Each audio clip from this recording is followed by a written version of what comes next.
Hey everyone, this is Christian Heimel, host of Press Row. Thanks so much for listening to the following broadcast, courtesy of Public House Media.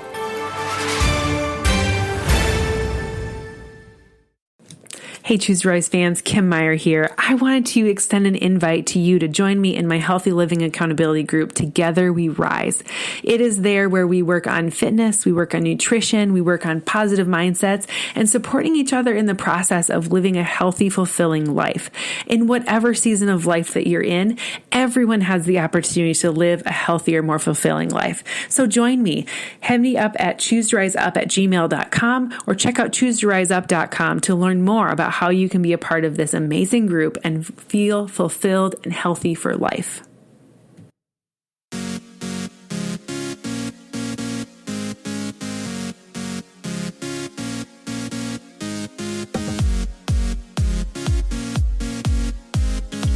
Don't confuse having a career with having a life.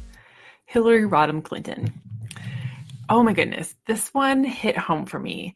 Don't confuse having a career with having a life.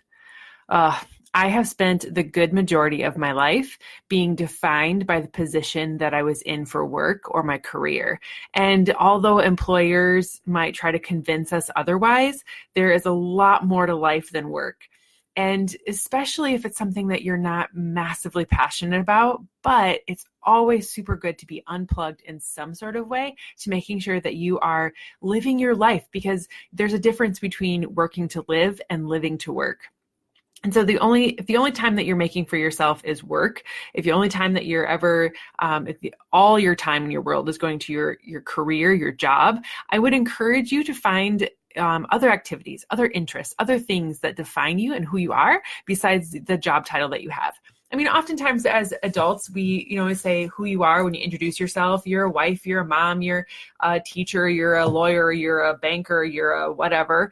And that just kind of defines who we are, right? But today I want to help encourage you and support you in finding other things that you're interested in, other things that you get to do, and other things that kind of define who you are and who you are as a person. We spend most of our adult waking hours working. Yeah, half of Americans continue to work with the research until they reach about their mid-60s, according to a Gallup survey recently. And full-time American employees work an average of 47 hours a week. And actually, that's gotten a little higher in the last couple of years, that most people are working at least 60 hours a week. And because of different shortages or different things that are happening, or we're just really that addicted to our work. And so if you're kind of tracking that at home, that's 6 days worth of work packed into just 5 days, or it's even more of a regular work hour than that. Most people are taking work home with them. They're not being able to unplug with our devices that we have. We're just connected all the time, answering work emails on the fly, being connected to everything all the time. Employees or coworkers having your cell phone number that they can reach you any point at any time of the year, of the day. And it's a lot. It's overwhelming. And with more of us wanting and expecting our jobs to provide not just a paycheck, but also human needs as like learning and community and a sense of purpose and all of the things, like we need to have more than just a paycheck to be convicted and to have the skills and all the things. Like to have a real solid life is to have what's called consonance, where you have connection, you have control, you have things in your life where you really love what you're doing. You have a conviction to do what it is that you're doing. And if you have those kinds of things in your life, you have a consonance in yourself. I listened to an author this weekend. Her name was Laura Odding, and she wrote the book Limitless. And she came and spoke to us at a team retreat that I was at this weekend. And it was so awesome to listen to her and to hear her perspective and to kind of just shine some light on this topic exactly, which is one of the reasons why I'm talking to you about it today, because when we really connect our entire being to the work that we do, it really tends to burn us out. And unless we have some real connection of that consonance, like I was talking about, where you have control over what you're doing in life, where you have conviction in what it is that you're doing, you have some sort of purpose in your life, and you're able just to kind of live life, but you're also able to disconnect from it as well. Oftentimes people will go into a career and they listen off the list of benefits, like, but there's got to have some value to what it is that you're doing. And so if you really want to figure out what matters to you as an employee, or what it matters to employer, or what, if you're an employer, what matters to your employees, I would say let's look at the data and figure out what it is that's going to work well for people.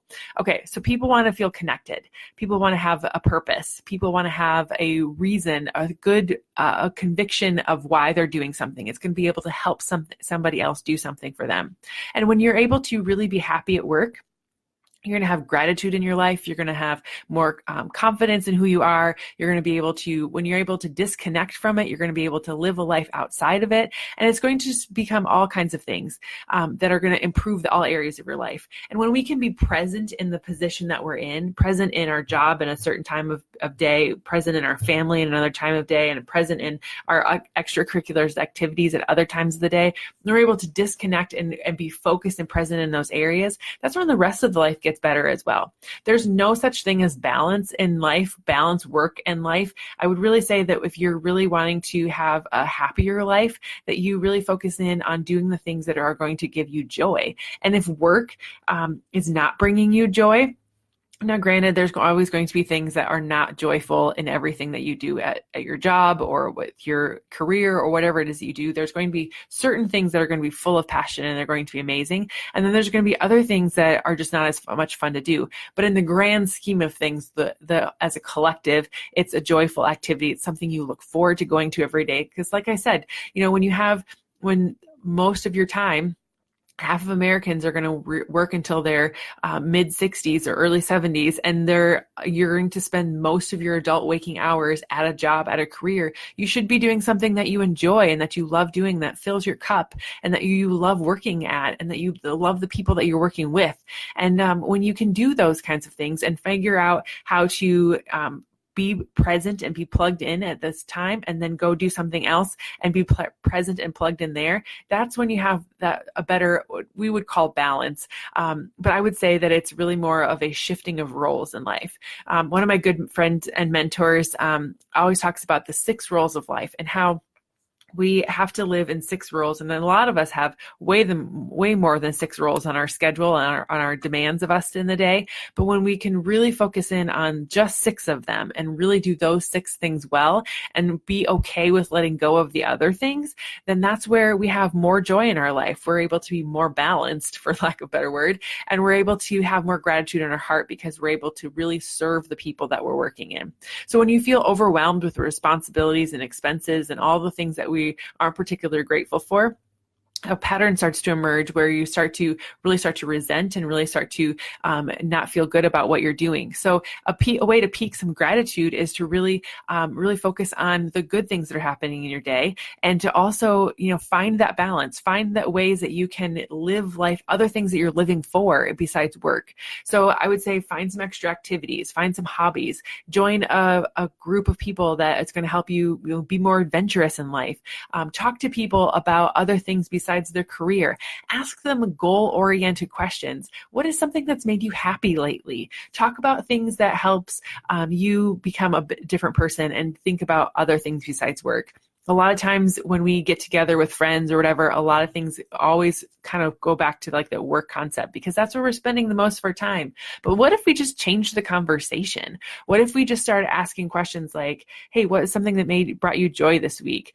What is something that, where do you want to be in 5 years? What is it that, you've done recently that's helped whatever? Like, to come up with some really good questions of other things besides work, and talk about deeper things than just, what is bringing you joy right now? And talk about those kinds of things, and go get a lot farther off than where you are with just talking about work, routine, and all the things that we probably should just be disconnecting from anyway to feel happier and more joyful. So satisfaction at work is influenced by a lot of things, but I would say bigger than benefits, bigger than pay, bigger than relationships, and bigger than the commute length. It really comes down to being satisfied in what you're doing, having a purpose for things, having conviction in your heart for what it is that you're doing, feeling like what you're doing matters in the world, and that you're going to be a lot happier when you can disconnect from one and go to something else and have more things to do in this world.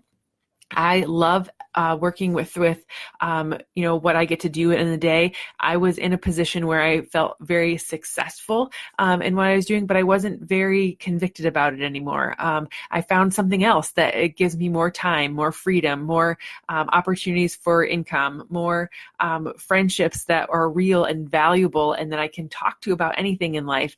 And it's been a really powerful thing to be able to be my own boss and not be working for somebody else, which is one of the reasons why I'm a little later recording this podcast today, because I was able to sleep in. I was able to be encouraged and take this at my own pace. But I am hopefully today that something I said spoke to you, and that you're not confusing your career with having a life, that you're able to not work to live, and you're not living to work, but you're working to live, and that you can really understand the value of the one life that you get to have here on this earth. And I hope that you spend some time today being encouraged and supported, and encouraging and supporting someone else, and taking some breaks away from the workday and doing something that you love, and that you maybe find something that you really love doing all the time, but still taking a break from it and recharging your own batteries is such an important thing to do. So thanks for joining me today. I hope that you are feeling encouraged and supported, and that you rise up today out of your current situation to live your absolute best life. Find something amazing and fun to do today. Get out of the work mindset and get into something that you enjoy, something that you love, go talk with a friend, have a cup of coffee, disconnect tonight, and hope that you have a great day, everyone. Talk to you soon.